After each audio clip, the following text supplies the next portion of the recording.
Assalamualaikum warahmatullahi wabarakatuh. Alhamdulillah kita ketemu lagi dalam materi perpindahan panas, di mana kita sudah sampai di sesi yang keenam. Di sesi yang keenam kali ini kita akan membahas mengenai konduksi transien. Jadi ini berbeda ya dengan yang kemarin-kemarin, di mana kita membahas mengenai konduksi pada kondisi steady state atau kondisi tunak. Maka yang kali ini kita membahas kondisi yang kebalikannya, yaitu konduksi transien. Nah, proses transien itu yang bagaimana? Jadi sebenarnya perpindahan panas itu kan tidak steady state. Kalau steady state kan diasumsikan bahwa kondisi temperatur itu tidak berubah seiring dengan perubahan waktu. Nah, tapi pada kondisi transien ini, kondisinya adalah kondisi di mana eh, setiap properti atau setiap sifat-sifat yang terjadi pada kondisi tersebut itu berubah seiring dengan waktunya. Nah, sehingga kondisi transien ini lebih mendekati kondisi yang real, yang nyata, yang ada di lapangan gitu, yang aktual gitu. Kenapa? Karena kalau kita ketahui sendiri, eh, temperatur itu kan berubah seiring dengan waktu. Pagi dengan siang tentu berbeda. Siang mungkin lebih panas gitu. Nanti sore berubah lagi. Nanti malam berubah lagi. Itu pasti. Jadi di satu tempat itu tidak ada eh, properties atau sifat-sifat yang konstan gitu ya. Terhadap waktu itu tidak ada sebenarnya. Jadi dia akan berubah-ubah gitu.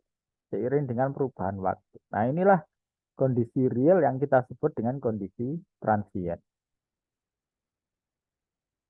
Nah, untuk menyelesaikan persoalan perpindahan panas dalam kondisi transien itu tidak mudah tentu gitu ya, karena dia lebih kompleks. Oleh karena itu, ada beberapa cara yang bisa dilakukan. Nah, pada sesi kali ini kita membahas salah satu cara yang kita sebut dengan Lamp Capacitance Method atau LCM. Ini merupakan cara penyederhanaan dari kondisi transien. Jadi tetap yang dilakukan tetap masih transien, tapi dengan beberapa penyederhanaan. Nah, pada dalam kapasitas metode ini ada satu asumsi utama yang kita gunakan, yaitu diasumsikan pada perpindahan panas tersebut temperatur sesaat itu seragam, sehingga gradien temperatur itu dapat diabaikan. Jadi umumnya kan gradien temperatur itu ada ya. Tapi karena kita asumsikan temperatur saat itu seragam, maka gradien temperatur yang terjadi pada satu saat tersebut itu kita abaikan. Kapan ini terjadi? Jadi ada kondisi real yang menyebabkan lamp kapasitas metode ini dapat dibenarkan untuk digunakan. Contohnya adalah pada proses quenching. Kalau Anda belajar mengenai pengujian bahan gitu ya, kan itu ada pemanasan. Bahan itu bisa kita panaskan sampai temperatur yang tinggi, 100, 200, dan seterusnya. Nanti kemudian logam tersebut kita masukkan atau kita dinginkan dalam air yang temperaturnya mungkin temperatur ruangan. Sehingga di situ TI atau temperatur inisial dari logam tersebut itu sangat tinggi, jauh lebih tinggi dari temperatur airnya. Sehingga yang terjadi adalah akan terjadi perpindahan panas yang sangat cepat dari logam tersebut menuju ke air. Sehingga kita bisa asumsikan bahwa energi internal yang tersimpan dalam logam tersebut akan secara cepat berubah menjadi energi panas yang ditransfer secara konveksi ke dalam cairan pendingin tersebut. Nah, itu proses quenching. Nah, di sini karena proses itu berlangsung dengan sangat cepat dan temperaturnya itu sangat besar gapnya gitu ya. Sehingga penurunan temperatur sedikit-sedikit itu tidak terjadi gitu. Penurunan akan berlangsung sangat cepat dari satu temperatur ke temperatur berikutnya. Nah, step-stepnya ini yang tidak ada, itu yang kita anggap seragam itu tadi. Jadi seragam itu maksudnya dia bisa kita asumsikan langsung turun dari temperatur awal langsung ke temperatur akhir, temperatur yang dituju. Jadi gradiennya hanya gradien antara temperatur logam dengan temperatur air, gitu. Tidak lagi kita melihat bahwa ini berlangsung sedikit-sedikit.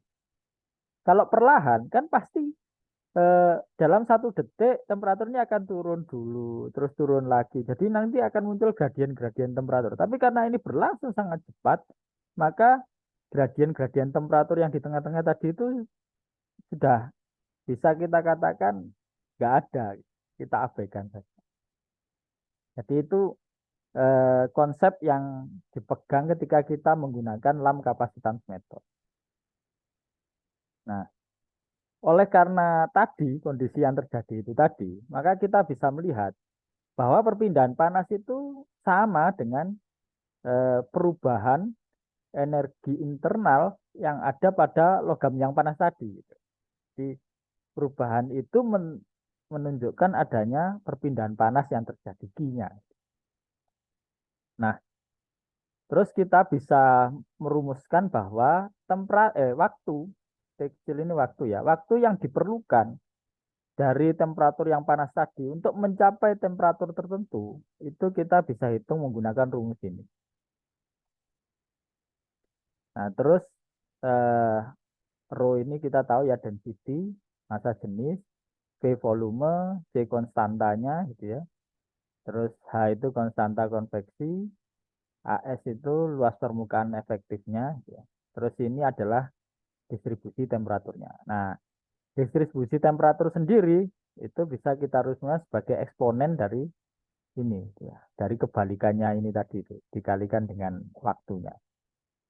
Jadi ini ada hubungannya dengan kalau waktu rumusnya begini, kalau kita balik kita cari distribusi temperaturnya maka nah ini perkalian T-nya itu ya. Tapi eksponensial.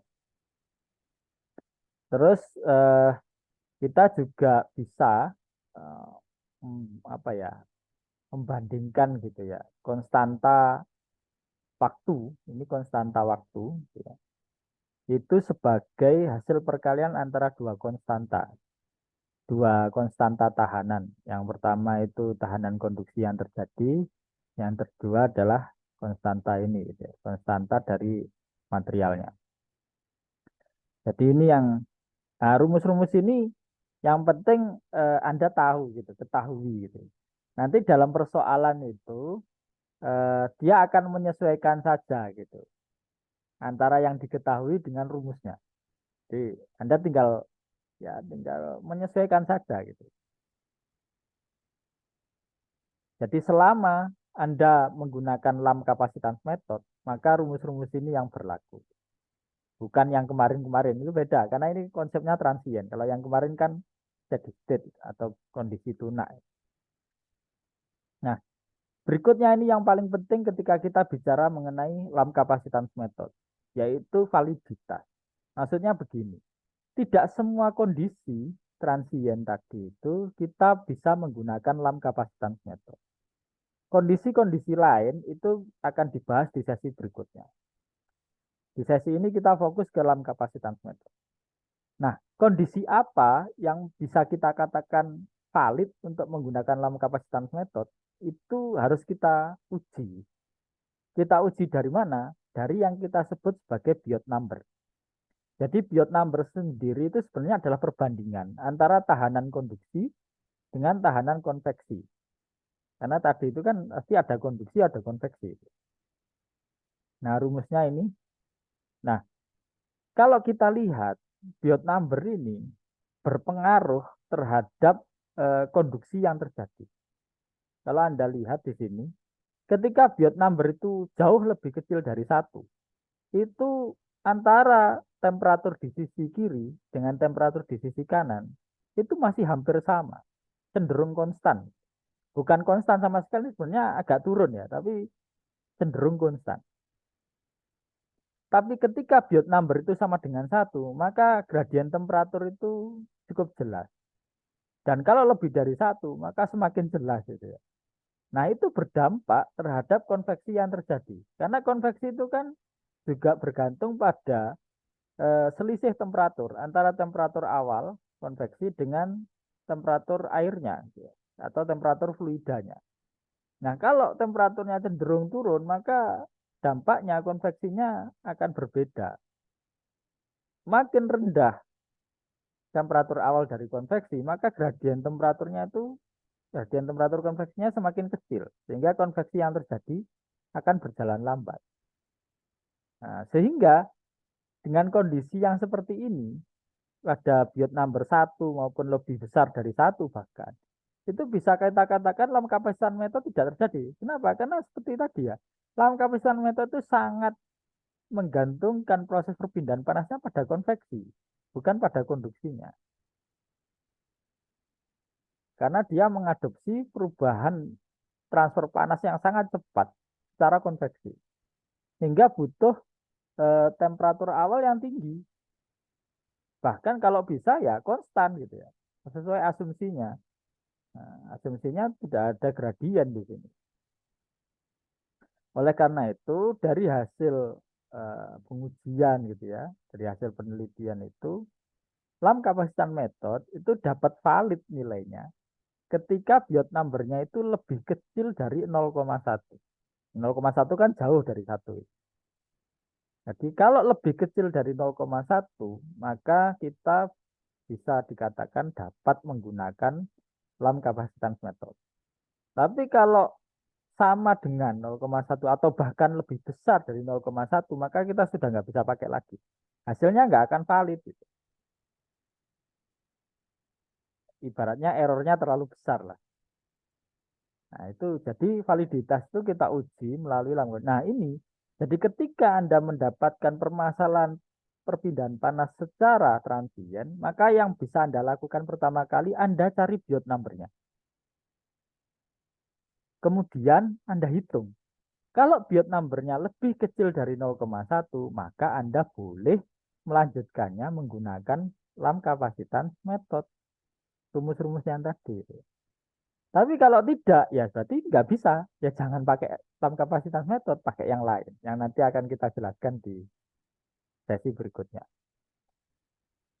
Oke, nah untuk menghitung distribusi temperatur pada lamp kapasitas metode, kita juga menggunakan yang kita sebut sebagai Fourier number atau bilangan Fourier.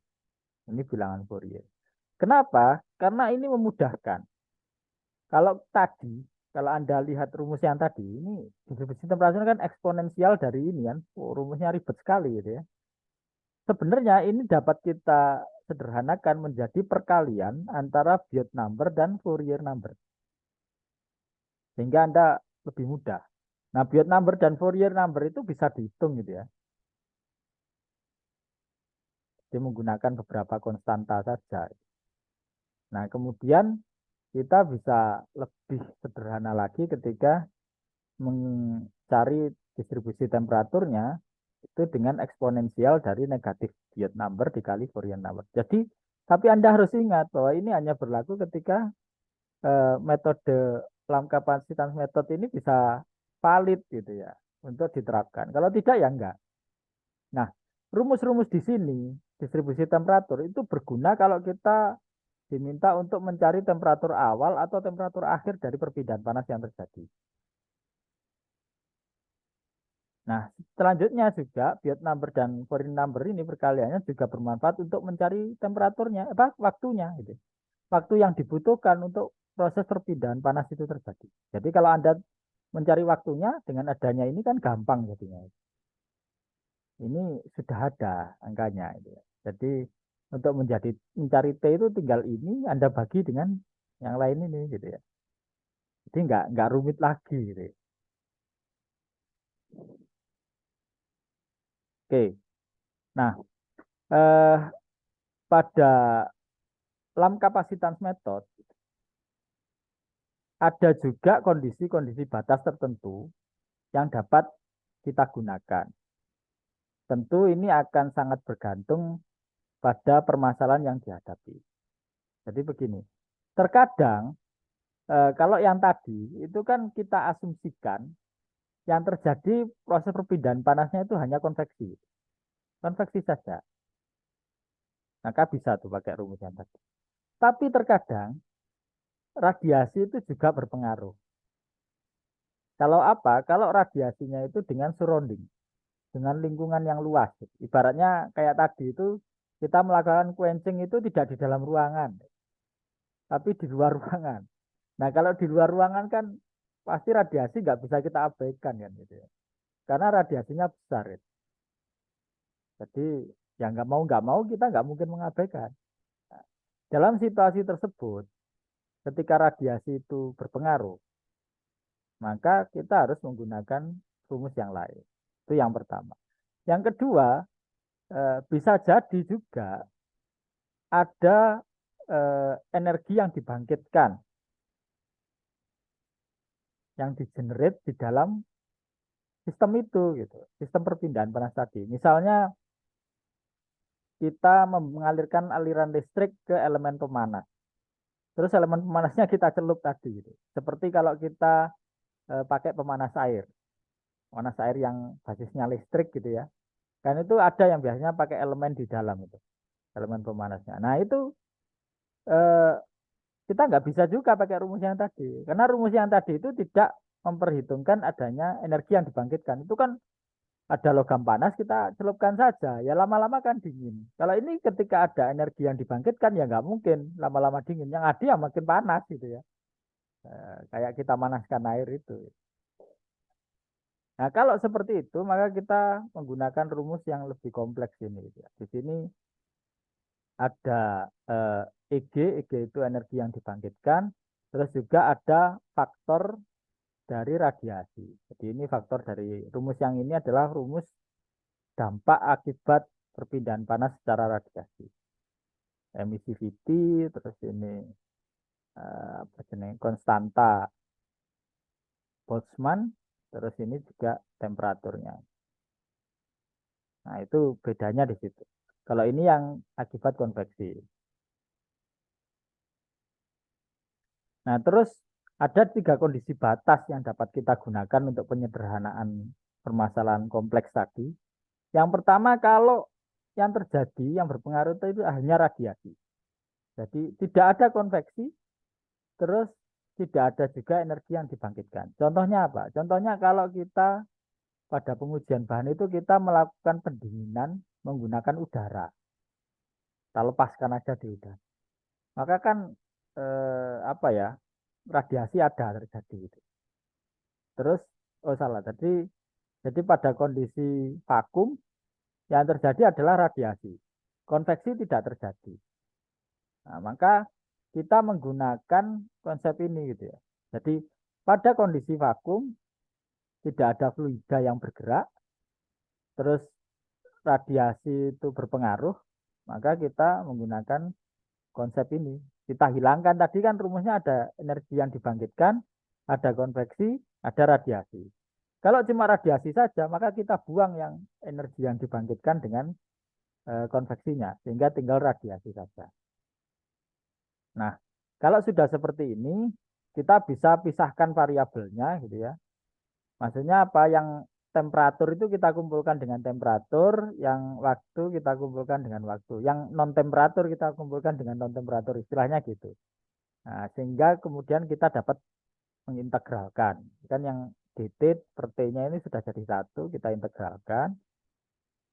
Nah, terus kalau asumsinya itu radiasinya itu jauh sampai keluar angkasa karena di luar gitu ya. Nah, maka eh, temperatur lingkungannya itu kita sama dengankan dengan nol. Jadi karena temperatur luar angkasa kita anggap nggak ada. Nah, sehingga waktu gitu ya, waktu perpindahan panasnya kita dapatkan dengan rumus ini. Yang kedua, kalau justru radiasinya yang diabaikan. Kalau radiasinya itu, maksudnya radiasi yang diabaikan berarti ya ada energi yang dibangkitkan, terus juga terjadi konveksi. Radiasinya diabaikan. Kenapa? Mungkin di dalam ruangan. Kalau di dalam ruangan radiasi sangat kecil, sehingga kita bisa mengabaikan radiasi tersebut. Nah, maka kita menggunakan rumus seperti ini untuk distribusi temperaturnya. Yang ketiga adalah ketika kondisinya itu Justru hanya konveksi. Tidak ada energi yang dibangkitkan, tidak ada radiasi, hanya konveksi. Maka kita menggunakan koefisien konveksi seperti ini, terus asumsi radiasi, pemanasan permukaan, dan pembangkit volumetrik diabaikan. Kita abaikan semua. Nah, ini begini ya. Kalau apa bedanya berarti dengan yang awal tadi? Yang awal tadi kan juga cuma konveksi, Pak. Nah, bedanya begini. Kalau yang awal tadi, kita sudah ketahui koefisien konveksinya. Kalau di sini, itu bagaimana kita mengerjakan kondisi yang hanya konveksi itu ketika koefisien konveksinya kita belum ketahui. Jadi itu bedanya. Nah, kalau kita belum mengetahui koefisien konveksinya, maka kita bisa menggunakan rumus seperti ini. Jadi ya sangat bergantung kepada soalnya. Nah, yang terakhir ini bukan bagian dari dalam kapasitas metode itu ya. Pengecualian dalam artian begini. Bagaimana kalau kondisinya itu Biot number-nya besar? Nah, kalau Biot number itu besar, lebih dari satu, maka kita tidak mungkin lagi menggunakan dalam kapasitas metode. Kenapa?